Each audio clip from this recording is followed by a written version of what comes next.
The year is 1858. A small built 21-year-old walks into the Queen's College in Birmingham.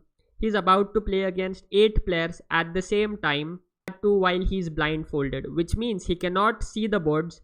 What he has to do is that he has to visualize the games in his head and he has to play them. At the same time, his opponents aren't random opponents or random players. They know their openings, they know their tactics.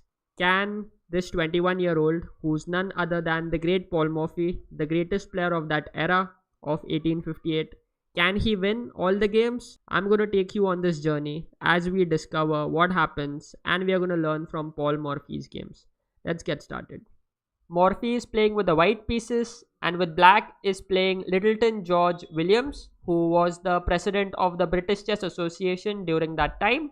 Morphy opens the game with e4. His opponent plays e5, f4. We have the King's Gambit, a very famous opening during that time. ef4, black accepts the gambit. Knight f3, g5. Black keeps this pawn protected. White plays h4, g4, knight e5. Keeping an eye on this pawn. Black kicks the knight captures, and black develops the bishop to e7. Now both this queen and bishop are eyeing this pawn. Morphy knows he cannot defend it, so he just focuses on his development, plays d4, opening the diagonal for this bishop.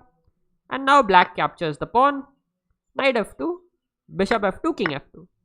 Now if you see, Morphy has lost the right to castle, but what he has in return is he has a very strong control over the center, and at the same time his pieces can get developed and come into the game very quickly. Now for black, their f4 pawn is hanging.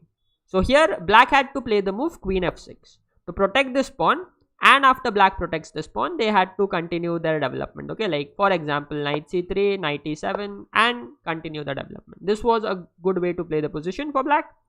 But instead in the game, black played the move knight to f6, directly attacking this pawn. Of course, Morphy defends it with knight c3. The problem with knight f6 is now there is no way for black to defend this f4 pawn. And this will fall, and after this pawn falls, it's easier for white's pieces to come into the game. Black plays the move queen to e7, again bringing another attacker to the pawn. But white simply captures on f4. And now black plays knight e4 check, a very risky and a dangerous move to make. Remember, when you have the king stuck in the center, you want to avoid opening up the line of the king. Morphy obviously took back the knight, the queen captured, and now he plays the move bishop to b5 check. Remember, when the king and queen are on the same file, always think how you can put the rook and pin the queen. Black cannot play c6 because rook e1 wins the queen, and at the same time black cannot play king d8 because there is bishop g5 check. Okay, and this king is almost checkmated. Not exactly, because black has to like give a queen, and it's again a lost position for black. So after bishop b5 check, black decides to go king to f8. White still finds a way to continue the attack. Morphy plays the move bishop to h6, hitting this king. This king, again, it cannot go to the e file because of rook e1, and black loses the queen. So the king decides to go to h8. Now for Morphy, if he manages to bring his rook or queen on the g file, it would be a checkmate, which is why he plays the move rook to h5. The idea is to bring his rook to g5, and after this, like, black would have to give up his queen, which is not what black wants. So black plays the move bishop to f5, so that after rook g5 check, this bishop can come in the middle and block the check. Morphy decides, okay, rook g5 check, there's maybe no need of that. Let me bring one more piece into the attack. Let me bring my strongest attacking piece.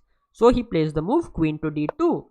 And now this queen is coming to g5, and at the same time there is another threat that white has in the position, as you'll soon see. Black decides to play bishop to g6.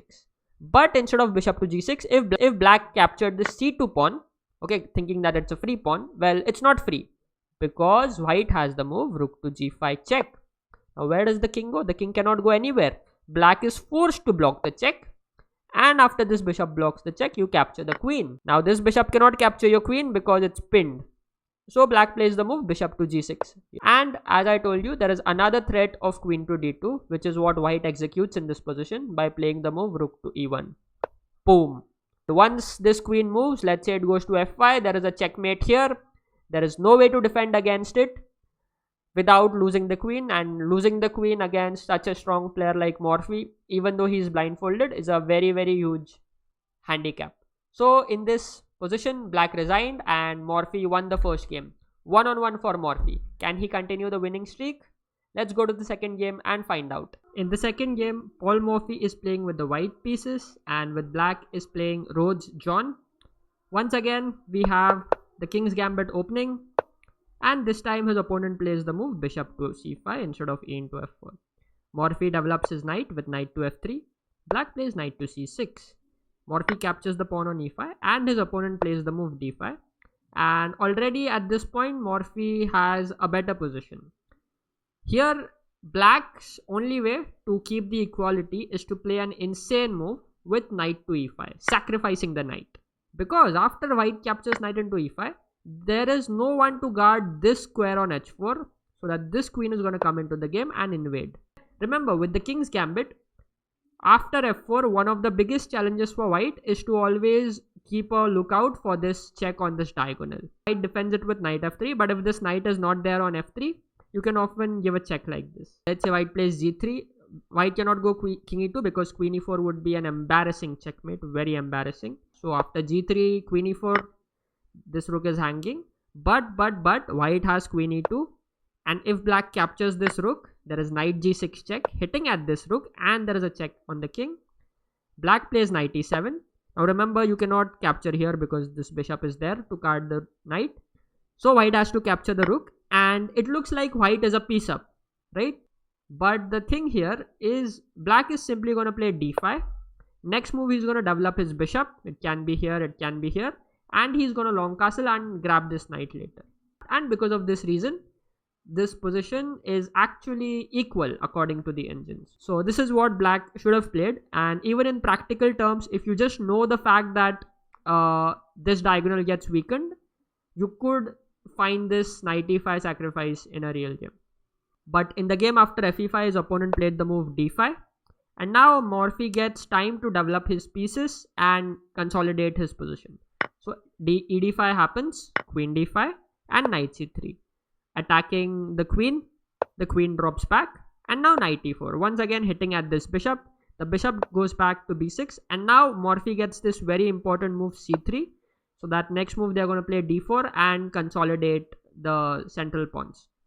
Black plays the move bishop to g4, pinning the knight. White consolidates in the center. Black plays queen to d5, hitting at this knight. So the knight drops back to f2. And now black plays a very, very interesting move. Okay, it looks interesting, but it's actually a blunder. Black plays the move knight into e5. And black says, okay white, okay Morphy, you cannot capture my knight. And if you try to capture with d into e5, the problem is black is going to play bishop into f2 check. And black has just regained the piece back. Now if white captures this king, if that piece, and then black will capture this queen. And remember, there is this bishop to b5 check. And white may think that he's going to win the queen and be an extra piece up. But no, this queen drops back to d7 to defend. And after bd7, this position is actually equal. So this was black's idea with sacrificing the knight with the move knight into e5. Morphy doesn't capture like this. Instead, he plays a very, very quiet move, queen to e2. And now this queen is pinning this knight. So this knight cannot move. It's like this knight walked into the pin itself. Black plays bishop into f3, g into f3, queen into f3. But now Morphy simply captures with queen into e5 check, king f8. Now remember, this knight rook cannot be captured because your knight is protecting it. And after king to f8, black has a threat of playing rook e8 and pinning this queen and king. Okay. Remember, when the queen and king are on the same file, your mind should tell you that about your rook coming on the same file as them. But Morphy here plays the move bishop to e4. Not only developing a piece, but also putting the bishop in the middle so that after rook e8, this queen can run away. Queen drops back to c6 and Morphy plays rook g1. His opponent plays the move f6, defending against the threat. And Morphy drops back with the queen to g3, hitting at this pawn once again. His opponent once again has to defend it with a move g6. And now Morphy simply continues with his development. He plays the move bishop to e3. Notice how Morphy is paying so much attention to his development. Okay, don't ignore your development because it's your pieces. When they come into the game, they are gonna help you deliver checkmating threats. His opponent played the move rook e8, putting the rook on the same file as all these pieces. So Morphy decides here to play the move king to d2. It's a very, very good move. Now you might ask, why not long castle? Okay, isn't this better? It's also connecting the rooks and it's also making the king much safer than d2. Well, the reason is after long castle, black has queen d2, queen e6 I mean, and black is hitting both these pieces. How do you defend it? Once again, your king has to come to d2, which is the reason why Morphy, instead of going long castling, plays the move king to d2 first. Okay, now white has one extra piece, black has only two minor pieces. So if white is able to consolidate his position a bit and bring all his pieces into the game, it's going to be a very, very smooth win. Black plays knight e7 and Morphy plays bishop d3. Queen d7 happens, and now the knight jumps into the game. Knight to g4, knight d5, black's knight also jumps into the game, and white simply defends it with rook e1. Now his opponent plays knight e3. Exchanges are always favorable for white. White also takes back, and queen f7. Now once again, remember, when the queen and king are on the same line, your mind should basically tell you that, okay, can I bring my rook somewhere along this file? In this case, if you try to play rook f1 like this, they can play f5, and this line still remains blocked, even though this pawn cannot capture the knight, but this line still remains blocked. So what Morphy decides to do is, instead of playing rook f1 first, he decides to capture this pawn first. Knight f6. Now after queen f6, there is rook f1 and you win the queen simply. Black doesn't take it. Black plays the move rook into e3. White takes back. Once again, after queen f6, there is rook f1, winning the queen. Black decides to play queen into a2, gaining a pawn. And now after queen a8 check, Morphy sees the checkmate in 4 and spells it out. And because of this, Morphy was awarded the win in this position. Okay, he won the game. 2-on-2 for Morphy. Now, what is the checkmate in 4? Well, queen e8 check first. If let's say the king goes to g7, then you have knight h5 check, king h6, queen e3 check, and let's say after the move king into h5, you have queen g5 checkmate. Or after g5, you have once again queen g5 checkmate. With black is playing Carr J. This is the third game, and his opponent uses a very, very interesting strategy. Okay, Morphy goes e4, h6, very strange, d4 and a5. So if you see, his opponent has intentionally, I think so intentionally, played these moves h6 and a5. The reason for that is these moves are not something that you would usually see in a normal game of chess. If let's say Morphy's eyes were open and this was a one-on-one game, his opponent would be easily crushed. But this is a blindfold. Not just a blindfold, this is a blindfold simul. So whenever you're visualizing such positions blindfold, it's very hard to visualize moves that are unfamiliar to you. Okay, whereas let's say a move like the King's Indian, that's very easy for Morphy to visualize because it is something that he has perhaps visualized thousands of times. It's an opening that he has played many times, so it's familiar for his brain.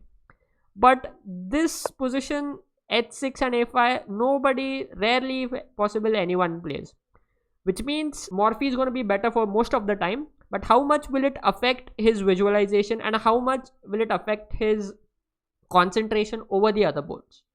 That is going to, that I think is the main ploy of playing this move like h6 and a5. Morphy played bishop d3, b6, knight e2, e6 castle, bishop a6, c4. It's really instructive to see how Morphy goes about this game. Knight f6, e5, hitting this knight, and knight h7. Already by move 7, you can say that Morphy has a big advantage. So now Morphy decides, okay, it's time to attack this king that is stuck in the center, and he plays the move f4, threatening to go f5 next. His opponent plays bishop to e7. Morphy plays knight g3. Not only he's bringing his knight somewhere in towards the middle, but he's also opening the diagonal for the queen. His opponent plays d5. Now Morphy simply ignores this threat and goes for the move queen to g4, hitting this pawn. Now this pawn is attacked, so his opponent decides to castle and safeguard his king's position. But that's as good as walking into a very, very strong attack after the move knight to h5. They play the move g5, fg5, hg5. Morphy chops off this defender with bishop into h7 check, and his opponent plays king to h8. I can tell his opponent is playing just to make sure that Morphy has a hard time concentrating here, or that Morphy will need more of his brain power to visualize the position on this board, and because of that the other boards would get an advantage. Okay, this is what I think the ploy is here. Okay, otherwise like the most natural move here is king into h7. Let me tell you, this is it's just my opinion, I may be wrong as well. Okay, I didn't know what happened in 1858 and unfortunately we can't go back in time to ask his opponent what his idea was, but this is what I think is happening. So bishop into h7 check, king h8. Okay, so knight f6 happened. Morphy is again very precise. D into c4, and now Morphy plays the move bishop to c2. If this were a normal game, I am sure Morphy would very easily find the move king to h1, which leads to a faster win here. Okay, but the thing is, it's not a normal game and his opponent on top of that is playing weird moves.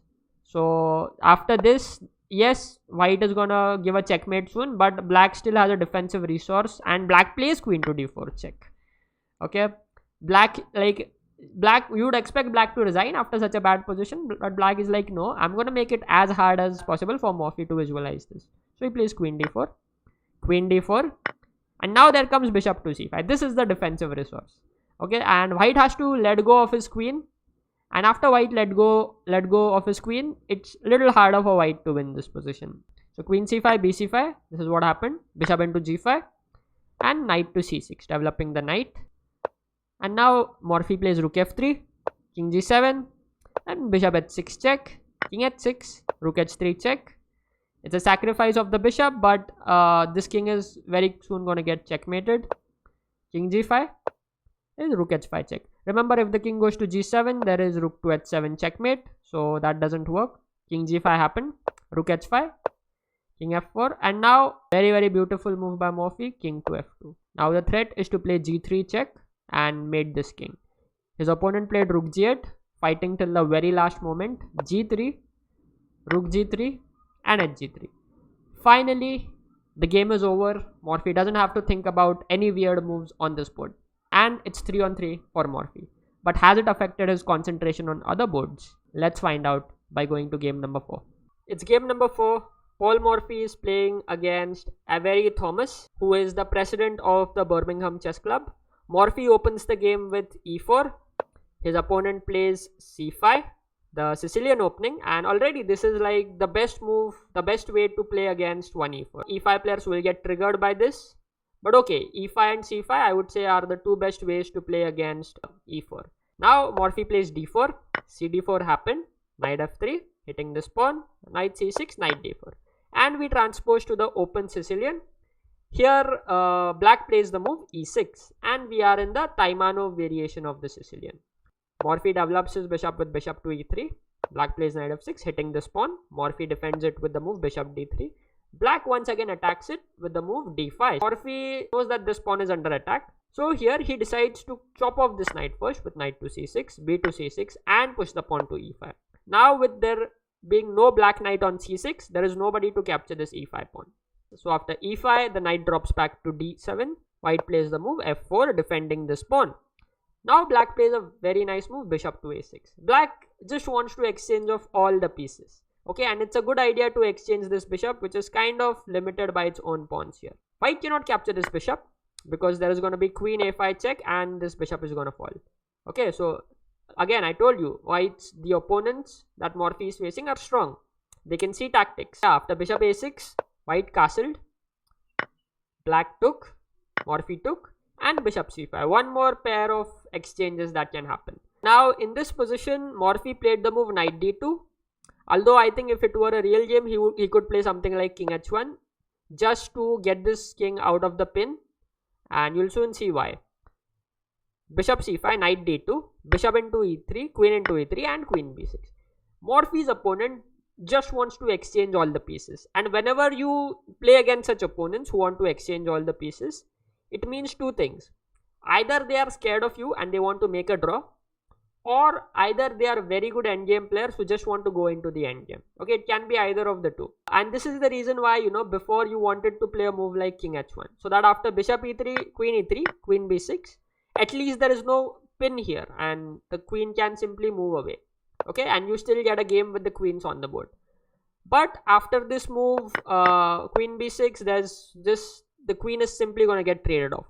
Morphy defends with rook e1. Okay, remember Morphy wants to trade on terms which are favorable to him.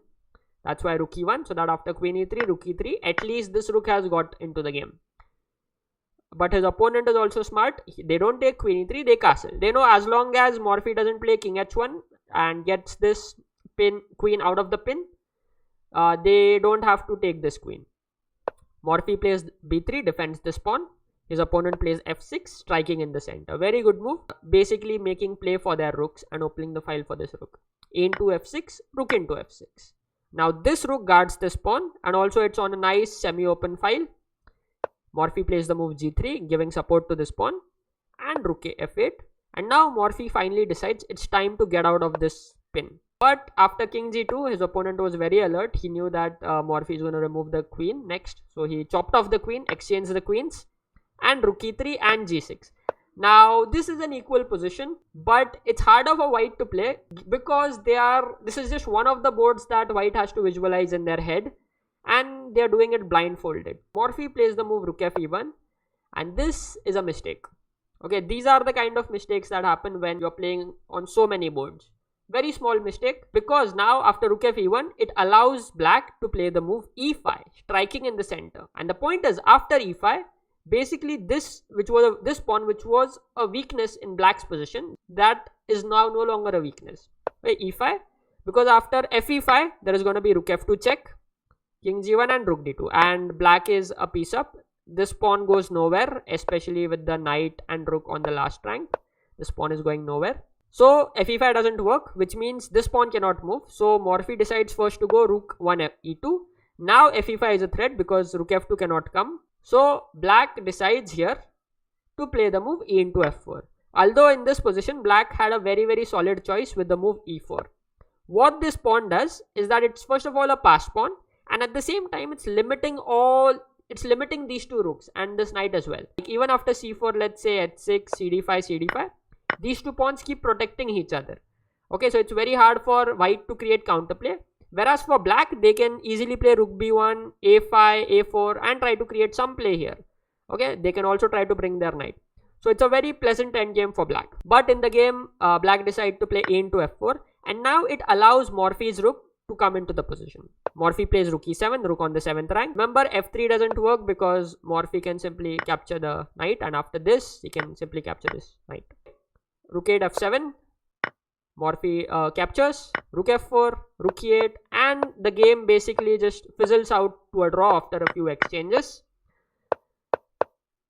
Yeah, and yes, even though black is an extra pawn up here and he should be the one who should be playing for a win, black instead decides to just repeat the moves and the game ends in a draw. The first draw of the simul, it's 3.5 out of 4 for Morphy.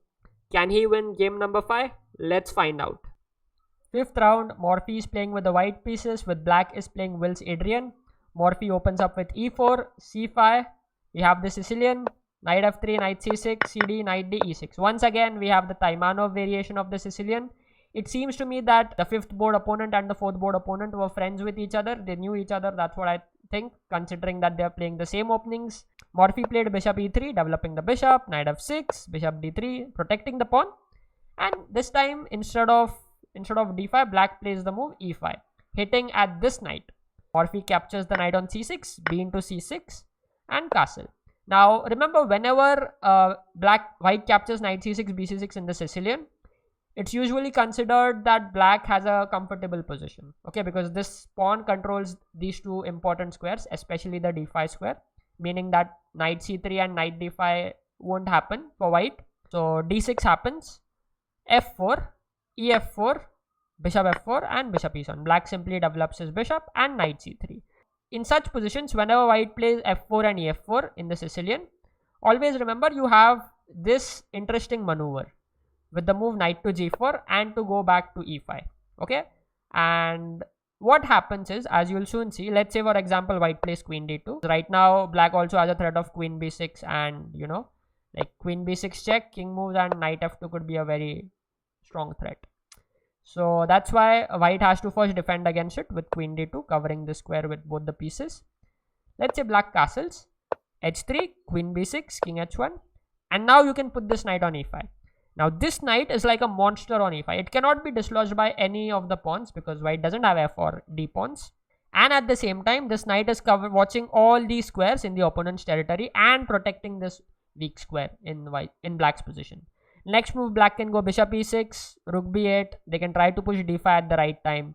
It's a very, very comfortable and nice position for black. Okay, so remember this maneuver, knight g4 and knight e5. After knight c3, here black plays the move rook b8, which is not the best move because it allows white a very, very powerful break in the center with the move e5. And now this pawn is hitting this knight and this pawn, so black has to capture it back, bishop e5. Okay, and now if you look at these bishops, they are so nicely placed. You know, they are watching at the king side. They're just waiting for the black king to castle, so that once they castle, boom, there's going to be some fireworks happening there.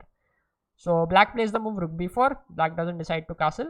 Rook b2 is interesting, but the thing is, you're always walking into some discoveries of this bishop.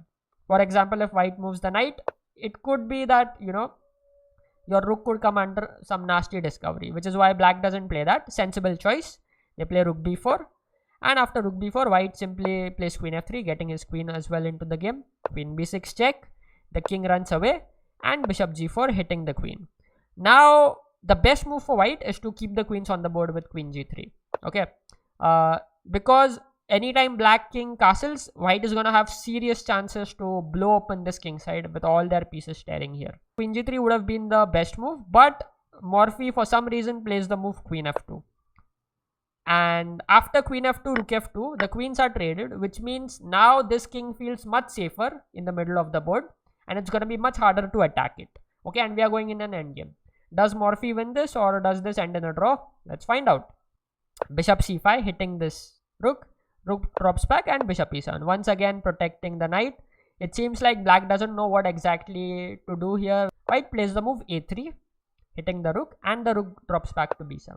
Anytime the rook captures on b2, you could be walking into some serious discovered attacks once this knight moves. For example, here let's say white can play h3, first kick away this bishop, and now the knight comes into the game with knight to d5. Okay, there is a discovered attack on this rook. Rook b7, there is suddenly bishop a6, hitting this rook. Where will the rook go? Rook d7, there is suddenly knight c7 check. King f8, and yes, white has lost a pawn, but all their pieces have become so active in that process, and they are even getting this rook into the game with this move, rook b1. It's just a very, very awkward position for black. So after a3, the rook drops back to b7. White plays a beautiful move, knight e4, centralizing the knight. Black plays the move bishop to d7, dropping back the bishop, protecting this pawn. White captures, black captures with the pawn here, bishop into f6, bishop into f6, rook into f6. It seems that white has won a pawn, but not exactly, because now the black rook chops off this b2 pawn. There is no bishop here to trouble the black rook. So after rook b2, white plays the move rook e1 check. Now where will the king go? If the king goes to d8, black loses the pawn. If the king goes to f8, there is rook f1. Once again, this pawn comes under some serious pressure. So here black decides to play bishop e6, which is quite precise, and white decides to play bishop f5, attacking a pinned piece. Always a good idea. King e7 happened, hitting the rook, and the rook had to run away to h6, still keeping an eye on this pawn. And now in this position, black had to get out of this pin with the move king to d7, so that after bishop e6, f e6, so that bishop e6 is forced first of all, otherwise this bishop would get captured. And after bishop e6, f e6, in this position black still has counterplay. You know, this rook is very active, he's attacking this pawn, this rook is keeping this pawn protected. So the game in this case would most likely finish in a draw. But black plays rook to b8, and that is a very, very big mistake. He thinks that after rook b1 there could be some back rank issues for the white king, but it's not the case, because in this position white simply captures this bishop with bishop into e6, and after rook b1, even though this looks very scary, white has a fantastic defensive resource. Can you find it? Okay, so here white plays the move rook to g1, just getting this rook protected by the king. Okay, simple as that. Now of course black takes, and now there is no one to guard this pawn, which means white can take this pawn first, and after king d6 white can take this pawn as well. So black has just blundered away 2 pawns just because they thought there was some mating idea along the back rank for white, which was not. So after rook a7, black took, king took, rook b1 check, and the king jumped to f2. Black decides to capture one of the pawns back. White pushes the h pawn. This starts marching. Rook c2 check. The king goes forward. King e5. The h pawn marches forward. King f5. The h pawn doesn't stop. It's marching forward. And rook d2 and h7. The h pawn keeps marching forward. And in this position, black resigned. Because the only way to stop this pawn is to put the rook back on d8. Which means this rook is forever doomed to defend this pawn. And white can simply start pushing the other pawn in the meanwhile. Morphy won. Morphy is now 4.5 out of 5. Can he win the remaining 3 games? Or what happens? Let's find out. With white is playing Paul Morphy and with black is playing George Salmon. Now, I did a little bit of a background check on George Salmon. And I found out that he's an distinguished and an influential mathematician. And later in 1890s, he even went on to become the president of the Dublin Chess Club. Fascinating, right? Yeah, if you like such small details, do hit the like button and don't forget to subscribe to my channel, okay? Let's begin. Morphy plays e4, black plays e5, knight f3, knight c6, bishop c4, bishop c5 and b4.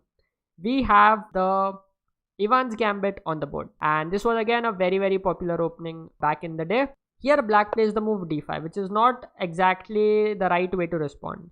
You simply have to take this pawn here, and after c3, now there are two options. One is bishop a5 and another one which has become popular in modern times is bishop e7. Okay, just getting this bishop back here so that it can defend the position. d5 was played. White took the pawn. Now both the black pieces are attacked, but black simply gets out of it by capturing with the knight. White castles, knight e7 and knight e5. And now if you see, white is an extra pawn up. They also have like some nice control over the center. And already I think black's position is a little bit worse here. But still it's a blindfold game. Morphy cannot see the position clearly in his... Okay, Morphy can see the position in his head.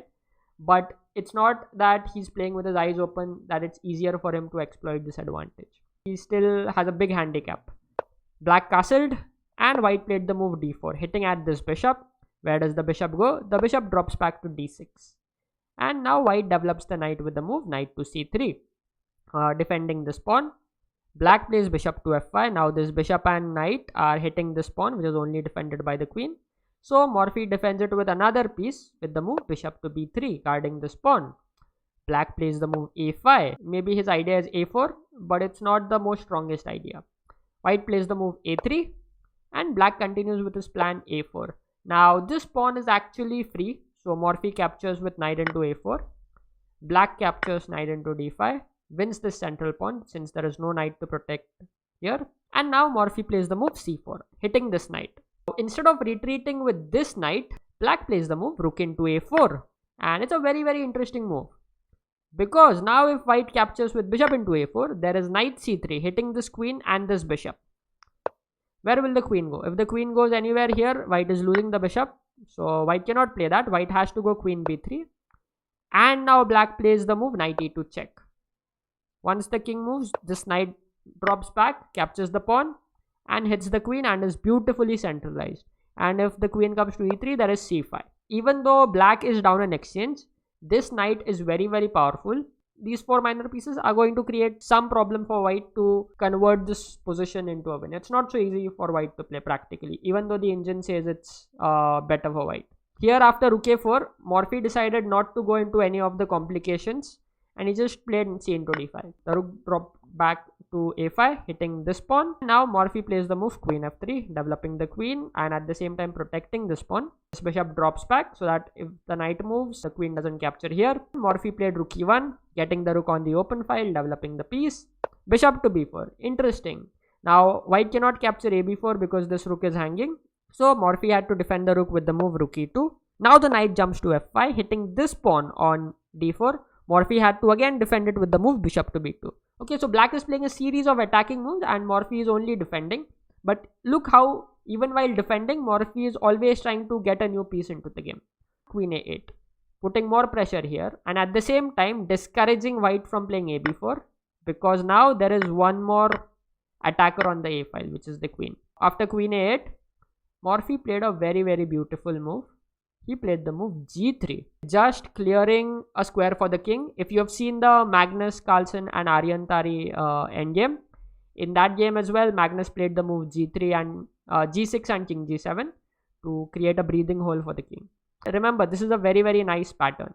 And at the same time, the move g3 also prevents any sort of back rank issues.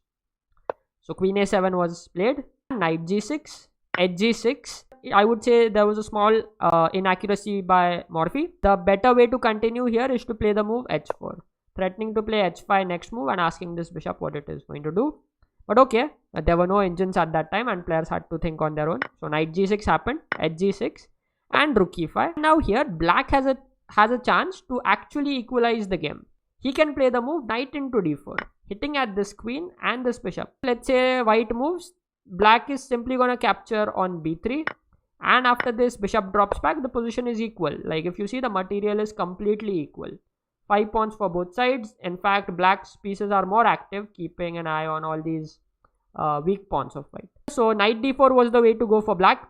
Black didn't see it. Black played the move bishop to e3, thinking that they can still equalize. If white captures bishop a3, there is takes, and this position is again equal, maybe even slightly better for black because white's double d pawns are a weakness. But after bishop into a3, Morphy finds the only move to take an advantage. Okay, like can you imagine that? He's blindfolded and he sees that the most obvious move doesn't work. He has to find the most, I would say the most, like a very complex calculation to make sure that he still keeps an advantage here, and he finds it. Wow. Hit a like for Paul Morphy, please. d6 was played. After d6, like cd6 cannot be played because there is just rook a5, queen a5 and rook a3. Like that is the whole point of playing the move d6. Okay, to make sure that white exploits the fact that this rook and this queen are on the same file. So cd6 doesn't work. After d6, black played the move bishop b4, protecting the rook. White played rook a5, bishop a5. Now if you see, this bishop is pinned and this rook is nicely watching the queen. White plays the move queen to d5, hitting this bishop one more time. Black has to defend it with the move d6 and d7. And wow, with this move d6, d7, Morphy has suddenly transformed a weak pawn chain like this, these two weak pawns, into an advanced passed pawn that could become a queen very soon. So black has to drop back and stop this queening. Morphy is not hurrying to trade queens. Okay, he wants to trade on his terms. He plays the move rook c1, so that after queen d5, bishop d5, now this bishop is much more active than on b3. b5 was played in the game. Morphy played the move bishop to c6, hitting this pawn and also protecting this pawn. Knight d6. Now Morphy played d5, opening this bishop and also really solidifying the position for this bishop. Bishop d2 was played, rook d1, hitting the bishop, and bishop g5. Black kind of activates this bishop. Morphy plays the move f4, hitting out at the bishop, and the bishop drops back to d8. Morphy plays bishop a3, activating this bishop, keeping an eye there, and f5 happens in the game. Now if you see, all of white's pieces are super active and black's pieces meanwhile are very passive. Rook e1, Morphy activates the rook as well. King f7, Morphy captures the free pawn. Now remember, black cannot capture on b5 because there is bishop f8. This rook is gonna die, and so is the bishop, and this pawn is gonna become a queen. Black has to play rook h8, and now Morphy decides it's time to go into a winning endgame with the move bishop into d6. Now you always want to be careful when you go into opposite colored bishop endgames, but here Morphy has figured out a win. 6 c into d6, and now rook e8. This rook cannot capture because then this would become a queen protected by the bishop. So this rook has to drop back to f8, and at the same time this rook continues to protect this bishop. If you see, all the white pieces are active. This rook, this bishop, all of them are active. This pawn is one step away from queening. Now we have the march of the final piece, and that is the king. Morphy plays king f2, g5, g4, again he's g5, ignores g6, and he's just going from all the way from g1 to c8. The bishop has to move, and once the bishop moves, there is rook g8, king g8, queen takes, and with this move, Morphy won the game. Morphy's score is 5.5 out of 6. Can he win the remaining 2 games and go unbeaten? Game number 7, Morphy is playing with the white pieces, with black is playing James Stanley Kipping. Let's begin. e4, e5, knight f3, knight c6, d4. We have the Scotch opening on the board, ed4 and bishop c4. This is known as the Scotch gambit because white simply gives up this d4 pawn and expects to develop his pieces fast. So bishop c5 played by black, defending this pawn. Castle, d6, very good move, opening up the diagonal for the bishop. And after c3, queen f6. Okay, black defends this pawn with 3 pieces, but this queen is out early in the game, so Morphy decides to attack it with the move bishop to g5, hitting the queen. Now where does the queen go? The queen has to go to g6, and white takes the pawn. Now there are 2 defenders and 2 attackers, so it seems like black cannot take this pawn, but black takes with the knight, with knight into d4, because after knight into d4, this knight now is no longer protecting this bishop, so black can take this bishop with the move queen to g5. Morphy is down a pawn. He has to somehow make his attack work, so he plays the move f4, super aggressive, trying to hit this queen, but at the same time making this king slightly vulnerable. The queen drops back to g6 and the king goes to h1. Now the pawns can move forward. This knight is no longer pinned, it can also move, and black plays knight to h6, developing his piece. Morphy had an interesting move to play the move bishop to b5 check, making sure that the king stays in the center, because after c6, for example, this can be played, but after c6, bc6, black loses a rook. Excuse me. But in the game instead, Morphy decides to play the move h3, and this is a very, very big mistake, because now black plays the move bishop into h3 out of the blue. There is a tactic. White, if he captures the bishop, which is what happens in the game, there comes queen into e4 check, and this queen hits the king and hits the knight as well. So where does this knight go? If the knight goes to f3, there would be queen to c4. The queen dies, and most importantly, where does the king go? So white plays the move queen to f3. Black captures this queen, captures this knight. White gives a check, rook e1. This king is still in the center of the board. King d7 happens, but remember, white's bishop is also under attack. So now white plays knight a3, trying to defend this bishop. Black chops off that bishop. Now there is nobody to protect it, but white says, okay, I'm going to give bishop b5 check. Black defends with c6, and now white captures the bishop. Morphy is hoping that his opponent takes this bishop, so that after queen b7 check, he has a winning position. But instead of capturing this bishop, black plays a very beautiful move, rook h8. He brings the rook into the game. Now Morphy decides to play rook ac1.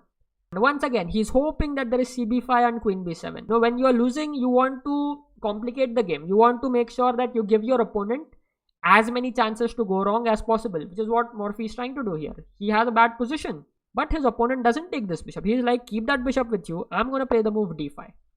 And now if let's say white plays rook d1, there is always queen e4, trading of this queen. And once the queens get traded, there's no attack left for white in the position. It's going to be super hard to attack this king. So after d5, Morphy plays the move queen to b3, hoping that there will be some attack here. But black defends that with the move king to c7. Now this king guards this weak pawn here. Morphy decides, okay, my bishop is attacked, let me get it out. But now black is suddenly on the counter offensive with rook e3. And now this rook is going to swoop in here. So Morphy decides, okay, I have to chop it off, rook e3. Queen e3 happens in the game, and rook b1. Morphy is fighting. Morphy is hoping that somehow he can still deliver threats and checkmate black king somewhere here. At least if he doesn't win, he can at least make a draw. But black decides to capture the pawn, king g1, and plays the move b6. Now this queen and rook have no target on the b file. So Morphy decides, okay, I'll try from the other end. I'll try to get my rook to e7 and attack. But here black plays queen g3 check. Black captures one more pawn, queen f4 check, king g2, queen g5 check. Oh no, now this queen comes back here and guards this e7 square. What will the white king do? The king has to go to f1. Now there is knight g4. One more attacking piece joins the game. Oh, and now these two pieces can very quickly give a checkmate to the king. Okay, they are a very deadly attacking duo. White plays the move rook e2, and now there comes knight e3 check. Black has a bunch load of pawns. This white king is super exposed, and Morphy decides it's time to resign in this game. And that, my dear friends, is the loss Morphy faced. He loses this game in the blindfold simul. It's now 5.5 on 7. Can Morphy win the 8th game? Or what happens there? Let's find out. Game 8. Morphy is playing with the white pieces, with black is playing Freeman James. Will this be another loss or another draw for Morphy? Let's find out. e4, e5, bishop c4, bishop c5, b4, hitting the bishop drops back to b6, And now there is knight to f3, developing the knight, d6 and d4. Morphy strikes in the center very early, ed4, knight d4, knight f6, and now knight to c3. This knight guards this pawn. Castle. Morphy decides to castle as well, knight into e4. You might think that after knight into e4 white is winning a piece, but that's not the case, because whenever there are two pieces one square apart, there is always a chance of pawn forks, which is what exactly happens after d5. Morphy plays the move bishop to g5, hitting this queen. If you play f6, it weakens this diagonal. So in this case, white can just capture this bishop, capture this pawn, and after gf6 they can simply drop back the bishop. Black instead plays the move queen to e8. Now Morphy captures this pawn on d5 and black plays the move c6, hitting this bishop. Where will the bishop go now? The bishop doesn't go anywhere. Morphy, what he does is he defends this knight by playing the move rook to e1. Now if black captures c into d5, there is suddenly knight f6 check, gf6, and boom, this queen is lost. This queen is lost. So after rook e1, this queen has to jump away from the e file. So they play queen to d7. So Morphy decides, okay, I need to give back the extra piece. Let me weaken black's position somehow and give back my piece. So Morphy plays the move knight to f6 check. Black is forced to capture, otherwise they would lose the queen. So gf6 happens, and now bishop into f6 happens. I think that this piece is free, so you can, let's say, play queen d5 and capture it.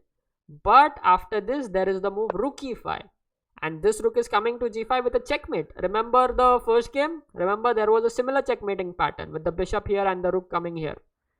Okay, it's kind of similar here. Rook e5, queen d4, there is boom, there is a checkmate. Okay, so black has to be a little careful. After bishop into f6, he plays the move queen to d6. Morphy finds a very beautiful combination. He plays the move knight to e6. Knight to e6, fantastic move. Now you might wonder why knight to e6. Because now there is nobody looking at this square. After fe6, queen g4, king f7, queen g7, king e8, there is bishop e6. This king is very, very weak. And after bishop e6, there is rook a d1. This queen is attacked. Where does it go? If it goes somewhere here, this bishop will drop off. It's just a horrible position for the black king. It's going to be mated very, very soon. After knight e6, black decides, okay, I'll capture with my bishop. Now this bishop is at least keeping an eye on g4. And if you capture bishop into e6, black can capture this queen. And once there is no queen, there is no attack. Okay, no queen, no attack. So after bishop into e6, white plays the move queen to h5. This is not the precise move, okay? But I can understand why Morphy is making this mistake, because he's blindfolded. It's not easy for him to calculate precisely.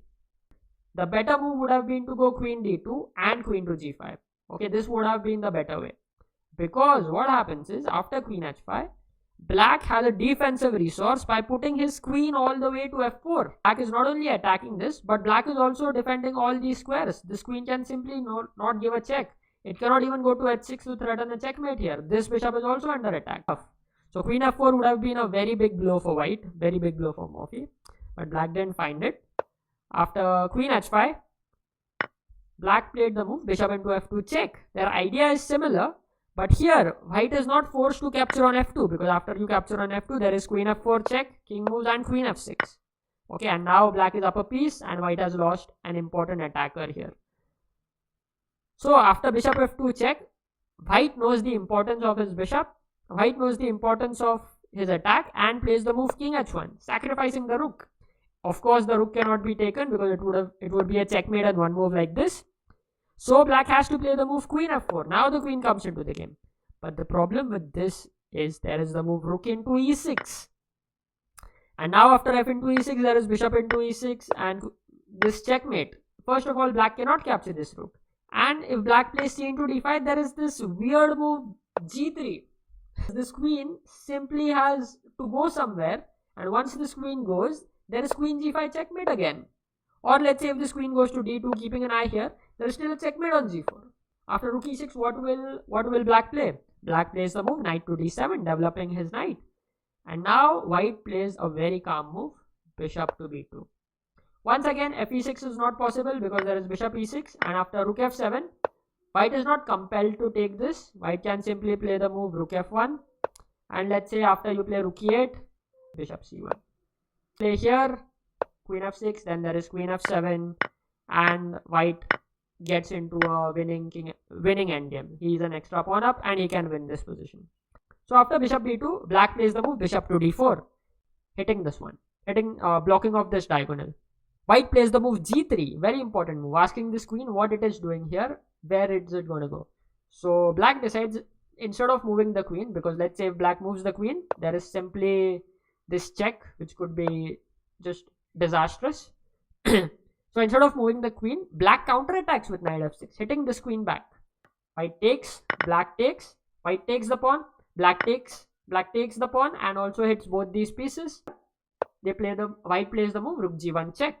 Knight g6 happens in the game. Remember, both these pieces are still attacked, so if one of them moves, the other will get captured. And in this position, Morphy plays rook into g6 check, h into g6, rook into g6. Remember, black cannot capture here because the pawn is pinned. So after rook g6, the black king goes to h7. Now there is rook g7 check, hitting at this king. Now the king runs to h6. Now there is bishop e4, very beautiful move. Slowly, Morphy is gonna, try to attack this king and try to checkmate it. So bishop e4 happens. Black blocks the diagonal with the move f5. The bishop drops back to d3. And now black plays the move b6. Morphy also drops back his rook. And rook f7 happens in the game. Bishop e5, centralizing the bishop. Check, king moves, rook g7. And after bishop f5, with these two bishops on the board and with this extra pawn, this is an easily winning position for white. Because these two bishops, like after this position, these two bishops are very, very powerful. After this, white is simply going to push this pawn and make it a queen and win the game. For example, after rook e8, white can play king f3, black resigned. I'll just show you how white wins. Let's say black plays b5, there is king g4, a6, there is bf6, king moves, h5, rook f8, king g5, protecting this. And yeah, white will simply push this pawn, protected by the bishops, and they'll win the game. So yeah, this was it. Morphy won this game, and in the end it was 6.5 out of 8 for Morphy. He won 6 games, he lost 1, and he made a draw in 1 game. I hope you enjoyed watching it. If you liked it and if you're watching the video till now, do hit the subscribe button and do like this video. Thank you very much for watching, and do let me know what other games you would like to see in my future videos. Thank you very much, and bye bye.